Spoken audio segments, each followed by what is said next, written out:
Hi, I'm Sam Millens, Channel 21 News at 5 o'clock. Tonight we are going to bring you updates on Australian drought and bushfires. First, we're going to cross over to Elias. Thanks Sam. The current drought that is affecting Australia is the worst it has ever been for some farmers. We'll now talk to some of the people affected by this drought. Creek there, and there was people stopped and we thought, well, safe haven. The pine plantation beside us started to pop. We've taken off, started to crown. We just hightailed it to the Kinglake West CFA and sat there until the fire went past. And all these houses along here were just popping and explosions and people coming up wanting to, look for friends that have. I think so. It was just madness last night. Absolute madness. You've obviously been on the job for a little while, but 10 years. 10 years. Have you ever? Nothing like this. No, it's just devastated the community at Kinglake, right through from Kinglake West right through to Talangi. And I don't know, it's going to take a long time for it to recover. How do you describe it? See here. It's like a Holocaust. It's unbelievable. And what you went through last night? Yeah, I've been back to my house. My house has survived. Just luckily, the fire's come up to the back door. But there's next door neighbours and that aren't so lucky. So, it's just unbelievable. You ever experienced or seen or heard of a fire with such power? The roar that it made last night, it was just absolutely incredible.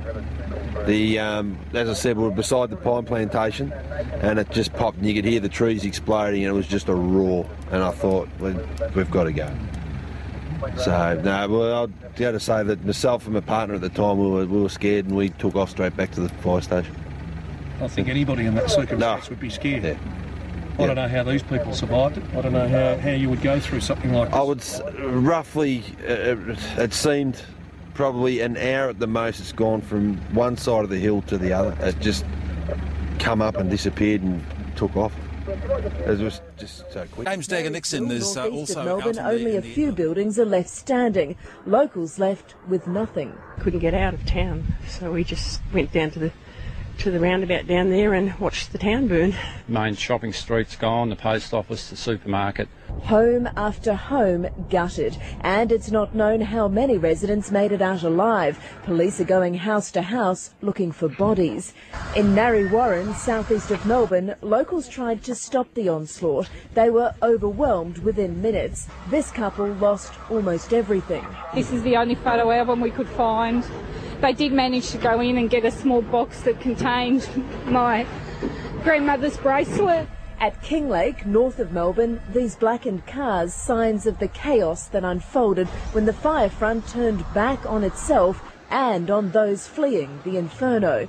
The township gone, streets deserted. Those who made it to safety still don't know if they have a home to return to. Just hit us with no warning, no nothing. 5 minutes and everything was on fire, mate. The radiant heat was awesome, and it was just like that, all gone. It was like a freight train. You couldn't find it. I mean, you just couldn't do that. A special convoy of buses evacuated locals from their destroyed community. The government has set up a $10 million emergency relief fund for fire victims. Fire crews and police are stretched so thin, the army's been brought in to help. I'm saying to you, as soon as you want it, you've got it. Right? Many good people now lie dead. Many others lie injured. A devastated Victorian Premier broke down. Large number of people in the Alfred,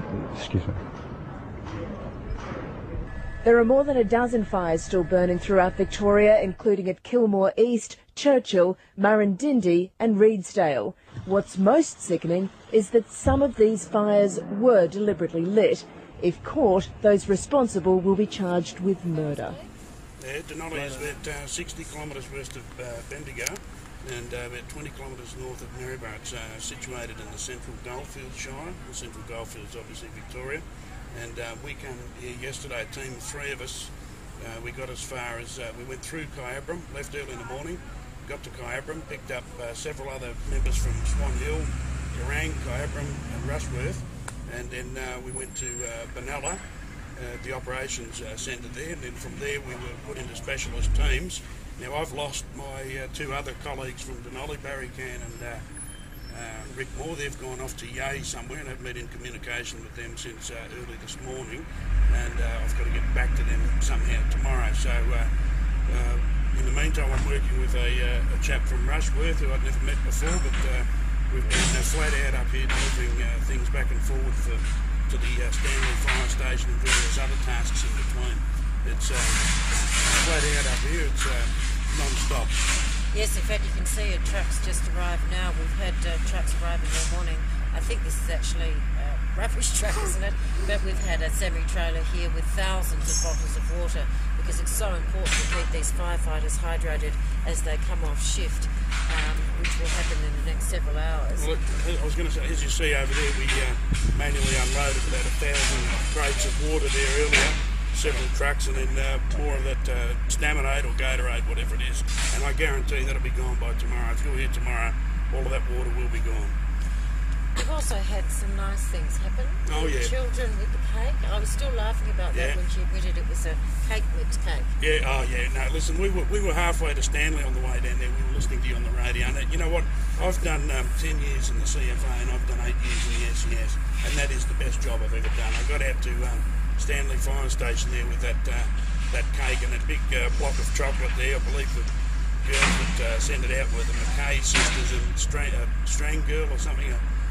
Anyway, we made the announcement at Stanley Fire Station to a round of applause. They were absolutely delighted. This cake on a paper tray, it's the best job I've ever done. It's delightful. These are 3 little children if you weren't with us earlier on the ADC. We are crossing over to Boss, who has a farmer affected by the drought, on the phone. Thanks, Sam. Now on the phone with John McKenzie, a farmer who's infected by the Victorian bushfires. Hi, John. Are you there? Yes, hi, boss. Now, John, what sort of farmer are you? Well, I'm a harvester, boss. Well, how have the bushfires affected your crops? Well, I have about 500 acres of land, and they have wiped out about 400 of those acres, and my house has also burnt down. All right. Where have you been staying for the last few days? Well, me and my fiancée have been kindly taken in by the local church, who have supplied us with food and clothing. John, do you have any idea of the death count in the last few days? Well, I think the death count is around 80 at the current time, and that also includes my fiancé's brother. Oh, I'm sorry for your loss, John. But we all hope here at 21 News that everything works out for you and your fiancé. Thanks for having me, boss. No worries. Thank you. Bye.